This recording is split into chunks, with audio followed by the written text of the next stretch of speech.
天津职业技术师范大学是一所以校名长度著称的高等本科院校，是国内最早以培养职教师资为己任的高校，故而有职教小清华之称。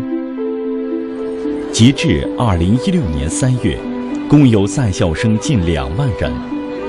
庞大的人口基数极大地丰富了食物的品类与口味儿。不论是平淡中显现惊奇的食堂菜系，还是不怕深巷的小吃门店，多的是你不知道的事。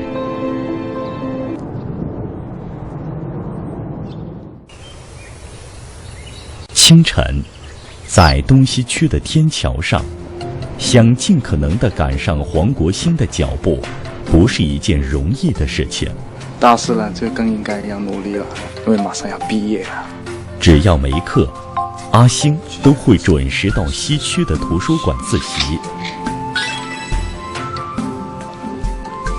繁重的课业需要优质的补给，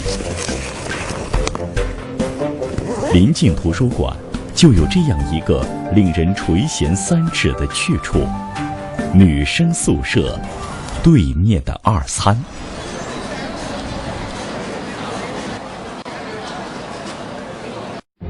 2餐供应着全校范围内种类最丰富、品质最优的面食。现在豆腐带走的。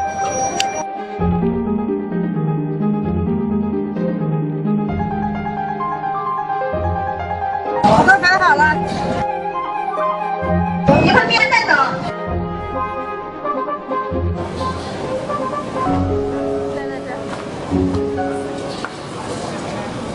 牛肉拉面是个中翘楚。牛肉面在这吃啊。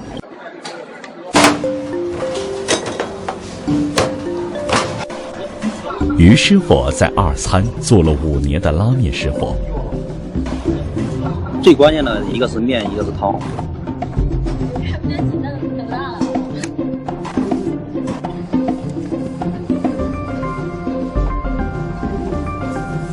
这个人气极高的窗口通常只需要4个人运转。结账、揉面、掌勺、配料，井然有序。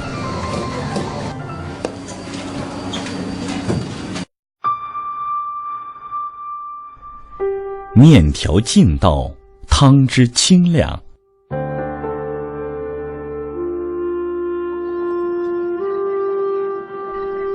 除此之外，兰州牛肉拉面还真实反映了理工科院校的现状：面多，肉少。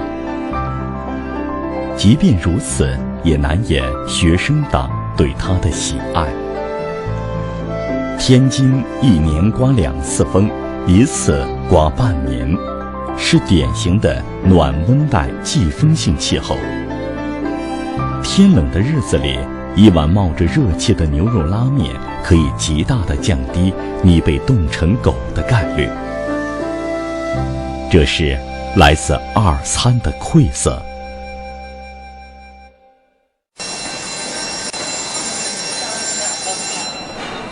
中午11点半，通往东区的天桥就像宿舍里的网络一样，卡爆了。生活在东区，有2样东西难以摆脱：4级以及4餐。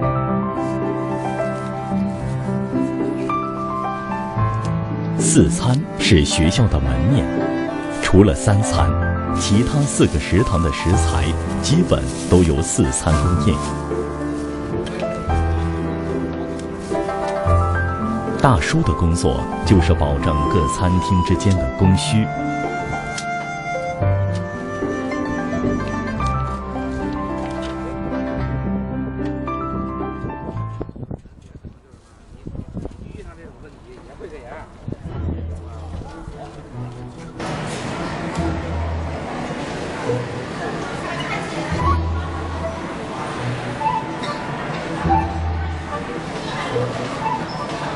在4餐的历史长河里，许多菜出现，许多菜消逝，只有排骨凭借繁多的种类笑到了最后。包括但不限于酱排骨、萝卜排骨、土豆排骨、酸菜排骨、玉米排骨等等等等。当大多数人埋头在宿舍里啃骨头，位于1公里外的双林站外飘出了阵阵浓香。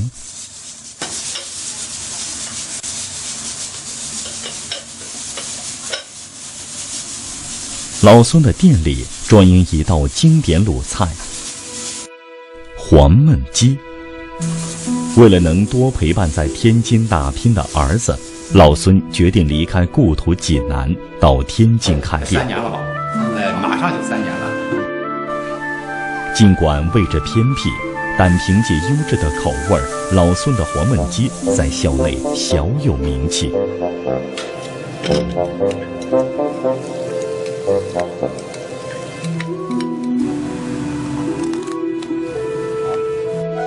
通信与交通的便利，使人们足不出户也可享受美食。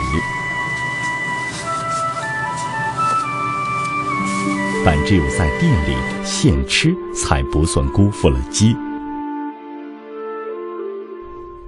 制作黄焖鸡最关键的是焖，精选3黄鸡的鸡腿肉，加入秘制的酱汁，用高压锅焖煮至熟，再用砂锅收汁。焖熟了，每一个分好了，每一个客人来了，在砂锅里边熬那个汤汁啊，就是黏了，和眼睛也能看得到。你要用手摸的话，也能摸得出来，黏黏的，就到那种程度才那个好吃了。如果说你要是说有的很多同学汤多点，实际汤多点是不会吃的，汤多点不如那个熬干汤了，那个卤味特别好吃，特别香。出锅，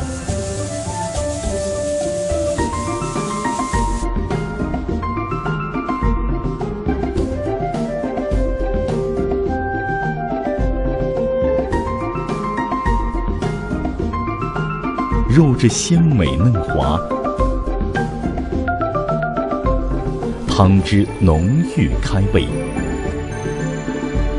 是绝佳的下饭菜。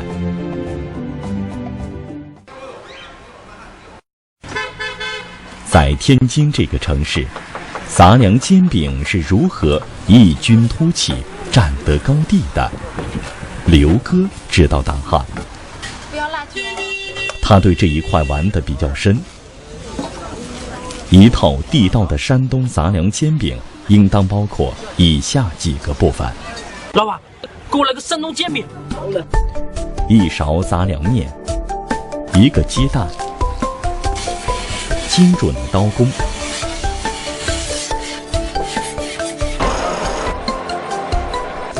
薄脆，以及一口正宗的山东香槟。杂粮煎饼刘哥的煎饼还创造性地加入了中华传统美食辣条。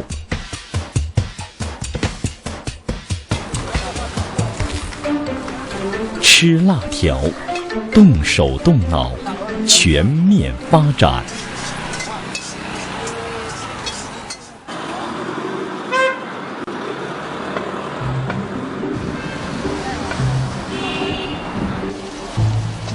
加1配10。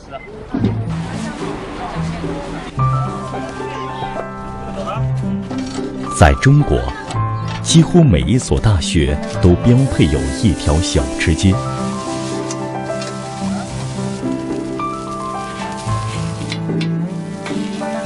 5家姜饼。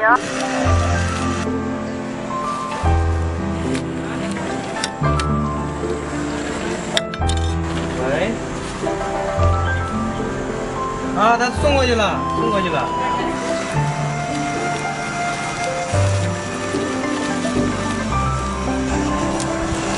小店面或是一个小餐车，跟天之人一样，他他们从天南海北汇集而来，带来各式各样的食物。从此，学生们的食谱与内心不再孤单。